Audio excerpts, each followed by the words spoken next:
Hello, everyone. Welcome to another edition of the Mo Show Live. I'm Morris Lilienthal. I think all of us are looking for ways to grow personally and professionally. And today's guest, Kevin Fernandez, is going to be talking to us about some tips that we can use to further ourselves in the business world. And I think some of these tips are going to cross over into our personal world and can help us grow personally as well. Because if we're strong in our personal beliefs and background, then that's going to make us better in our professional background without question. Kevin is a business consultant and a motivational speaker, and I'm looking forward to speaking with Kevin. And we've gotten to know each other doing the social digital dance. And so I'm looking forward to talking with Kevin and sharing Kevin's positivity and a lot of wealth of information for our viewers out there. So let me formally introduce Kevin. Kevin is a graduate of Johnson Wales University with a degree in sports and entertainment management. He has a background working in finance and insurance sales. He is also the founder of L2 Mindset, which we're going to talk about and learn a little bit more about today. He's a business consultant and motivational speaker, as I talked about. And he's also very active in the community. That's one of the other things that I've gotten to know about Kevin through social and through other mutual friends of ours, that he's very giving of his time and his resources. He's on the board of directors for Kids to Love, which is a great organization here in North Alabama and is having reaches all across the country now. And he's also on the Huntsville-Madison County Chamber of Commerce board. So Kevin, thank you so much for your time today. I know you're busy. How are you doing, man? And thanks for joining us. I'm doing good, Mo. Thank you for having me. I'm very excited to have this conversation. What an introduction there. I appreciate that. Yeah, no, it's great. And so, to give everybody behind the scenes, so it's such a small world that I'm sitting down for kind of a late breakfast or brunch as it is Sunday, and I look up and there's Kevin walking out of the restaurant that we were at Sunday, and dude, just a small world. But folks, if you're watching today's show live and you've got questions or comments, then put them in the comments. If you're watching on one of the Facebook pages, if you're watching on Twitter, put it in there. They'll all come live through here to StreamYard, and I can grab those comments. And if you just want to give a shout out and tell Kevin hello, put that, and we'll be glad to throw that up there too. We'd love to hear from you. But if you're watching the show like most people do, which is through a replay, or if you're listening to the podcast, and you've got questions or comments or want more information about things that you hear talked about today, then reach out to me or reach out to Kevin. We're going to share Kevin's social media information and contact information towards the end of the show to get more information about maybe how you can work to grow your brand and your business. Kevin would love to talk to you, I know, and I have been following him on social for a while now, and I'm getting lots of great nuggets that I'm incorporating into my business as well. So Kevin, I guess let's tell us a little bit about the history of L2 Mindset and kind of a little bit about what that is, and that'll kind of maybe dovetail into the topics that we want to talk about, the tips that we can share to grow our business. Absolutely, Mo. So like you mentioned, I have a background in finance, insurance. I spent about 10 years in that industry. I still have my business in the financial sector, but about 2017, I got this feeling that I wanted to start a coaching business, personal development business. I've been into personal development and professional development for the last 10, 11 years. And I went to a seminar in LA that completely got me super excited about the idea. But I was so busy with my financial practice, I didn't make the time to start the coaching business. And COVID happened last year, obviously. That put a pause on a lot of things. And so it was then or never, right? I asked myself, if we don't move forward on this idea that you've been wanting to do for 3 years now, when are you going to do it? Right. And so I started moving forward with that. And L2 Mindset is basically just means something to me. It stands for L squared, which is to love yourself, lead yourself, which big picture, what that means to me is about confidence and discipline, which I believe that having confidence, believing yourself, loving yourself the way that you are and focusing on your strengths, not comparing yourself to others.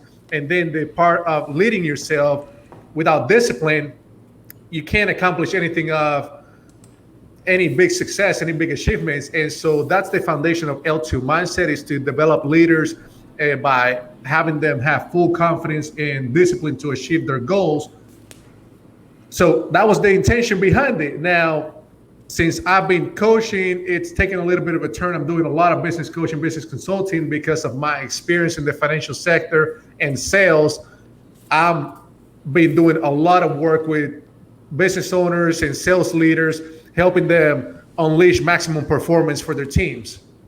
You know, I have great clients that know that their team can do more, perform better, and they're investing in the team, and that's an important thing. So that's a lot of what we're focusing on right now. Yeah, well, that's great, and I love that concept of L2 mindset. You've got to love yourself and to be a leader and to do, and you've got to have confidence. And I think a lot of us struggle with that especially when you're going into a new endeavor or something gets difficult, especially in the last year and a half that we've been struggling with COVID. A lot of us have worried about whether we're going to be able to survive or how can we adapt and do, and having that confidence.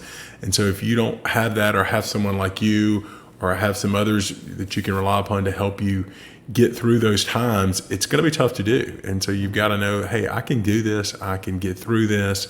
Now I've got to figure out maybe a way to overcome and adapt and do. So that's great. Let me say hello to my friend Mitch Jackson out in California that's joining us. Mitch, thanks for joining us. And so let's kind of dive into it, because I really want the conversation today to be about value, that some information and some nuggets that you can share with our viewers out there that can be something that they can at least have a nugget to take back with them and to contemplate and figure out how maybe they can put that to work in their business and their personal life to better themselves and to grow their business and their brand. So let's talk about 3, and maybe a bonus or 2 if we have time, 3 things that we can do to grow our business. Kevin, tell us about number 1. So number 1, Mo, I think the foundation to any successful business is for the owner of that business, the leader, to create the right attitude, the right mindset. And what I mean by that is you have to be willing as a leader to take 100% responsibility for your business, right? There are so many people that I've seen over the years in business, and they say, well, I didn't achieve this because of the team. This person fell short on this, right? And they may be right in some instances, but the question is not whether you're right or wrong, it's whether having that mindset is going to help you get to the level of success in your business that you want to have, right? So as a leader, if one of your team members falls short, rather than say, well, it's their fault because they don't know what they're doing with that, you have to take responsibility. Well, I fell short. I didn't train them properly. I didn't give them the tools, the resources that they needed to excel in that position, right? That's just one example, right? It's the same. And like you mentioned, this is in business, but this is something that translates to all of our life, right? Our relationships with our spouses, with kids, with friends, family. Like taking 100% responsibility is that foundation, because you want to be in control of your destiny, of your future. You don't want to be a victim. A victim mentality is not going to get you anywhere. And so that's one of the things that I strongly encourage people to think about when they're starting a business or when they're trying to grow a business. I once heard a good mentor, it was actually Tony Robbins, that said that how big a business gets, how much you grow a business, is fully dependent on the psychology of the owner, of the leader, right? So how well as a leader can you handle uncertainty, right? Because if you have a low risk tolerance for uncertainty, how are you going to handle having 100 employees and thousands of customers, right? If you can't even handle having 2 employees, how are you going to grow? Right, no doubt. Well, even more so in the last year and a half, almost 2 years now, our world has been nothing but uncertainty. And if that is your mindset, there's no way, not to mention, are you not going to grow? You're not going to survive and do. And I think it's important, from a cultural standpoint to, yes, I mean, it's very similar. I know you have an interest, you were talking about, your background with education in sports, and I know you have a passion for sports as well, that you see some of the best sports teams and the best coaches out there are that way. They take 100% responsibility for all the mistakes and problems. And when there is success, they're touting their team, they're touting their assistant coaches.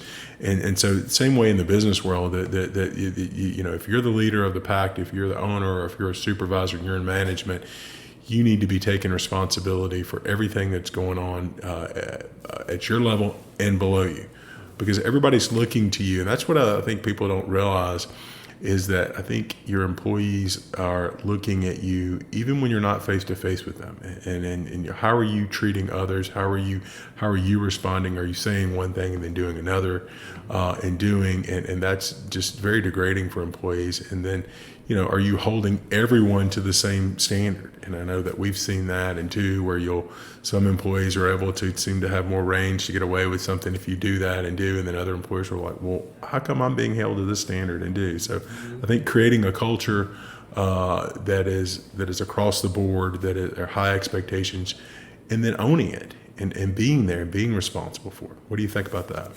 Absolutely, 100%. I mean, if you think about it, most professional services business, whether that's in insurance, real estate, law firms, accounting firms, usually is someone starts as a practitioner in that business, right? And then they decide, well, I think I can do this better by myself or for myself, and then I'm going to branch out on my own.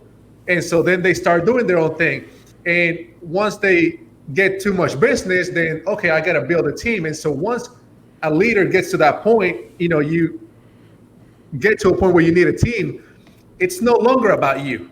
It's about the team, right? So when you're a practitioner on your own, yes, it's about you, build your own brand and whatnot. But once you go to build a team, it's about the team, right? So that's one of the most important mindset shifts that somebody needs to have in our type of profession, right? Because again, as an insurance producer, financial advisor, in that business that I did for many, many years, it was about me building my brand, my business. But once I started looking to work with business owners and leaders, like right now, like, yes, I got to build my brand as a coach, keep building my brand as a business consultant, but it's not about me. It's about my clients. They're the heroes in the story. I'm just the guide. I'm just helping them achieve their goals and dreams. And it's the same way when you're building a team. How can you support the team being a servant leader? Yeah. And I think one of the things that I've learned and I've heard from a lot of the mastermind groups that I've been in, and I know you started one of those things up, and by the way, we can touch on that at the end if we have time, that they're a great resource. And Mitch actually has a mastermind, a Legal Minds mastermind that I've been a member of for years. It's fantastic. But it is building systems and having policies and procedures in place, so to know what those expectations are and to set the bar and to have an expectation for everybody. Because a lot of times what I think I hear people who fail in business or have issues with employees is that there's not a system in place and a policy and procedure in place. So the employees don't know how to handle certain things, or it's this way one time, this way another time.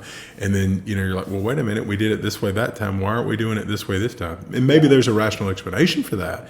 But if it's not written down and if there's no way for them to understand what's going on, and then you as the supervisor or owner don't take time to explain that to them, what I tell my employees all the time is, I don't want to just tell you what to do. I want to explain to you, at least the first couple of times we do something, why we're doing it this way. So when this situation presents itself again, it may be a little different, but you'll understand how to attack it and handle it because I took the time to explain it to you the first time.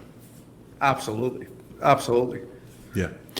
The only other thing I'd say that's kind of interesting, and then I want to move on so we can get these others, is that something to open the book with me I've had problems with, and that is when you're building a team, is to trust your team. It's not that I haven't trusted my team, but I've been such a micromanager, and when you grow a smaller business and you've had control of everything, letting go of some of these things, you got to have the right staff, you got to have the policies and procedures in place to do it. But if you're going to hire someone to do it, let them do their job and support them and be there for them. But at the same time, you can't grow if you're just going to try to micromanage and do everything. 100%. Yeah. Well, Kevin, let's talk about tip number 2. What's the second tip you've got for things people can do to grow their business? So the second thing that I think is crucial for a business is to adopt the mindset of creating a culture of raving fans. That's both internally and externally, right? So you want to have raving fan employees that are raving fans about the organization, about the cause, the mission that the company's on. And it doesn't matter what industry you're in. Right. The business needs to have a mission, right? That everybody can align themselves with, and just create those raving fans in the business, and also creating raving fans externally with clients, customers, right? And there's a great book called Raving Fans by Ken Blanchard. I've read it a few times, and it's a great book. But it's, creating a culture of raving fans. It's about over delivering on people's expectations, right? If Yeah. if you come to me, Mo, and you say, "Hey, Kevin, I need this, whatever the service is," and I give you exactly what you thought I was going to give you, you're going to be happy. You're going to be content. You're going to be satisfied. But that's not going to make you go out and want to talk to your friends about me because, again, I didn't do anything special, right? People talk about a business for one of two reasons. They under-delivered or over-delivered. Nobody talks about a business when they're satisfied. Right. So 100%. if you go to a doctor's office and your appointment's at noon and they make you wait till 2 o'clock, you probably, maybe not you, but people that like to complain or that they might complain to others about that place, right? But if that same place, like, you show up at 11:45 and by 11:55 they have you in. They're like, "Hey, you want coffee? You want a soda, water? Hey, we got this music playing in the background. Is that good for you? You want a different type of music?" I mean, if they do things that you don't expect, that you're like, "Oh my gosh, like this is above and beyond anything I would expect." Right. That's when you're gonna be like, if I bump into you next time after you went there, you're gonna be like, "Kevin, you can't believe what just happened. Like, this place is unbelievable." You're a raving fan of that business now. Right. So you always want to think about, okay, what does my client expect? What does my customer expect? Because that has to be the lowest standard that you have, is to deliver on their expectations. Right. And in today's world, if you just deliver on people's expectations, unfortunately, you will look good because customer service in a lot of businesses has gone out the door. Like, there's a lot of businesses that have their doors open right now that they probably shouldn't be in business, right? So people have bad experiences with these businesses. If you deliver on their expectations, they're going to be content with you. But you want to think about, okay, this is what they want. How can I over deliver? So do they expect a phone call on their birthday? Maybe not. What about their kid's birthday? A note in the mail, a handwritten note, little things, right? It doesn't have to be big things. Right. Yeah. I agree 100%. And that's, something that we've tried to do here at our firm and I do in my practice. And that is to exceed expectations and do.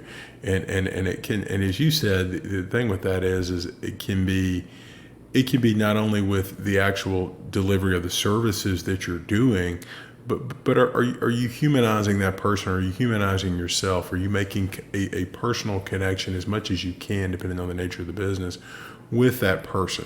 And are you sending them a birthday card? Or are you calling them for this? Or for us, we send little baskets if our clients are getting surgery or something like that. It's just trying to think about them when they might not be expecting it, and doing it and be personal to them, asking them how their kids are doing and making connections that may have nothing to do with the services you're delivering, but it creates that unique customer experience for that person that they get to like you. And that's something that we talk about, and that that I think you can do, and you can do that too, folks. One of the things that I try to do is to try to build a culture of these fans, raving fans, as you call it, or a tribe or a herd. I've heard different people call it different things. Mm-hmm. But you can do that not only with the people that you're working directly with, but if you're networking and talking, similar to what we're doing today, and doing it on social, and you do a great job of this, Kevin, and sharing valuable tidbits and just nuggets of wisdom and value with people. And I've not been a client of yours, and we haven't worked together professionally, but I take that information and absorb it and digest it and try to see how I can incorporate that into my life. And I know a lot of other professionals who are doing that. And if you're connecting with people, and I try to do that with my tips from Mo and things that I do, and it allows me to connect with people. And so, folks, you can use social media and other avenues to connect with people to do that. Certainly over deliver and think about your business. But if you're looking to grow, and not only with that if someone gets to know you and trust you and likes you, then the first thing when they have a need in your profession, even though they may have never used you, they're going to think about Kevin because he's delivering value, he's doing this. I also relate to Kevin because he loves Peloton and I'm a Peloton junkie too. And so I've gotten to know you outside of just your finance and insurance. I've gotten to relate to you on some other level. And so now I made that personal connection with you. So I wanted to share that and add that in just because I think people sometimes, especially in our world, what just happened? My goodness, never had that happen before. I don't know what happened. What happened? It still shows normal to me. Something dropped on my side, Kevin. Let me enter back into the studio there. Hold on one second. I'm not sure what happened there. Looks like maybe I came in twice there. So give me 1 second. Let me see what happened. Sorry, folks, for a little technical glitch there. There we are, Kevin. Sorry about that. So one of the things that I think I note in our world that I hear when I've spoken at conferences with other lawyers and professionals is that they're scared to share their personal side or to open up about stuff that may not be directly in their service. Talk a little bit about why you think, again, you got to be the right mindset and some people may be more comfortable opening up more than others. But talk us a little bit about, why you can build fans and a connection with people if you're willing to do that. I think people do business with people, not with businesses, right? Like when people work with me, they're working with Kevin Fernandez. They don't say, oh, I hire L2 Mindset. I hire this company. They say, I'm working with Kevin Fernandez. So they do business with people, right? And like you mentioned, if they like you and trust you, that's the key to people doing business with you. Well, they can trust you on the business end, but if you want a raving fan again, like they got to like you as well. And how do you know if you like somebody if you don't know anything about their personal life, right? So I'm an open book. I have that type of personality where I'm an open book. I post more than most. And in my mind, there's experts that say, hey, you shouldn't post more than like once, twice a day, that kind of thing. In my mind, as long as it's valuable content, people don't care how often you post. Right. So I post, every now and then about Peloton, and I try to do it in a way that it's encouraging to others and not like, look how great I am, look what I'm doing, whatnot. I want to be encouraging to others. I want to use that platform to add value, like you said. If you're a baseball fan, share that. If you're a college football fan, share that. Like people will connect with those things, right? Like I have so many clients now that have done business with me, not because they think I'm the smartest coach or insurance or financial person, but because they like that I'm a huge personal development guy. I'm always reading a book and always sharing content about that. I give a ton of time and money and resources back to the community, to different charities that I like and to support. And 100%. They just like those things about me. If I didn't share those things, people wouldn't know. And I might still get some calls because they might see the business and they need something, but I would not have the level of success that I've had if I didn't share those things about my personal life. Yeah, 100%. I agree. I think people just need to let themselves be free and do, and you can share those things. The other thing I would add to that too, Kevin, is that a lot of companies out there and businesses are doing great things. And I think, in the community, and I think you could share that out. And it's just trying to find the right way to communicate what you're doing. And so, for example, if your school is if you're volunteering at a school, for example, it's not, hey, look at my company XYZ, we went out and did this today. No, the spin is, hey, we had a good time reading at Miss Jones's elementary school, Jones Elementary, at Miss Jones's Miss Room. They're always looking for readers to do. Connect with the school. Here's a way to connect with the school if you've got an opportunity to read and do. Just change the spin of it and do but you can PR the organization that you volunteered with, and people are going to get and understand that you're out in the community doing good things with you having to just directly toot your own horn. So 100%. Kevin, let's talk about number 3 here. What is the third tip that you've got for us to grow our business? So the third thing is you have to be absolutely focused on your goal, on your vision, while simultaneously be open to feedback, which I know for a lot of people can be tough, can be very difficult because they see feedback as maybe they take it personal as criticism, when in reality, it's two complete different things, right? There are people out there for sure that may be criticizing something that you're doing just because they're those type of people, but I ignore those people. Those people don't matter. They don't pay my bills. They're not my tribe. They're not my people. So Right. I'm talking about getting feedback from people that actually matter to you and your business, like your customers. You definitely should always get feedback from your customers or clients. When if somebody had a bad experience with your firm, with your business, and they don't give you any feedback, that's a bad thing. That's a bad thing. I mean, you don't want those silent people because they are one foot out the door. You want people that are going to give you feedback, and you want to build a culture that your clients are comfortable sharing feedback with you. Right. And that starts with you being open and willing to take feedback. If somebody gives you feedback and you snap at them, well, you just taught them that to not give you feedback. Same with employees, because again, like, Right. you have to be humble as a leader to understand, like, while you've been successful in certain things, you don't know everything. I don't know everything. We don't know everything. So we don't have all the best ideas. And so if we're not willing to listen to our employees about how to improve something, how to make it better, doesn't mean that we execute on every single thing. That's impossible. We don't have the time in the day to implement every single thing that employees or customers throw at us. But Right.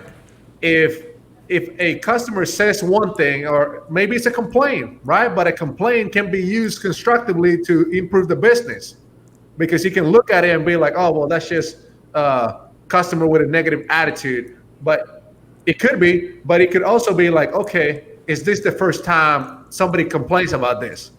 Because if it's not, there's a pattern there. And then it comes back to taking responsibility. What can we do to improve the business? But again, as you Mo, like, it's a line that you don't want to cross, right? It's balance. Like, you have to stay focused on your vision, and you have to have those high standards for yourself and your business, while at the same time, again, being willing to consider ideas to improve on the mission, on the vision, on the business, on those type of things that are important. Yeah, 100%. And something that I really believe in, and not only getting value or getting feedback from our clients. Obviously, we're wanting to, it's about, over delivering, as we talked about a few minutes ago, and creating a fantastic customer experience no matter what profession you're in. And part of that is the services you're delivering, but also the surrounding tangential things to that. But the other thing that I tell my staff a lot of times is I'll ask for feedback. We were in a staff meeting this morning, and we're going through stuff, and it's tasks that certainly, as we said earlier, I'm responsible for everything. My name's on everything, but these are tasks that are primarily handled by my awesome staff, but they're in the weeds. And I'm like, look, you guys are in the weeds. If we're talking about certain processes and procedures that are really impacting you on a day in, day out basis more than me, at the end of the day, it all comes back up to me and gets me the information or feedback.